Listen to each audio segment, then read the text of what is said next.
أهلا وسهلا ومرحبا بكم في فيديو جديد عبر هذه القناة التي تهتم بالشؤون الوطنية والدولية الرياضية الاقتصادية والسياسية.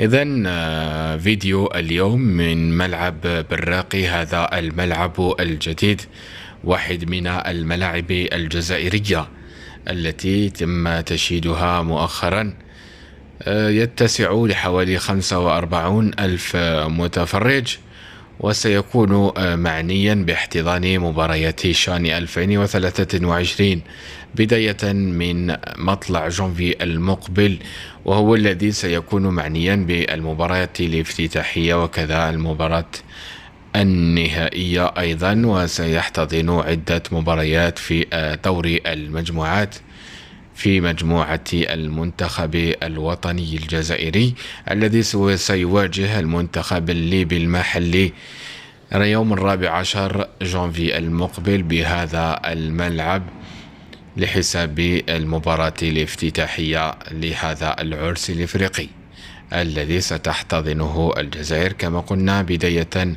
من جانفي المقبل. ملعب براقي يتسع لحوالي 45 ألف متفرج، سيكون معنيا وفق 3 ملاعب أخرى كملعب عنابة، ملعب الشهيد حملاوي بقسنطينة، وكذا ملعب ميلود هاتفي بوهران باحتضان مباريات شان 2023.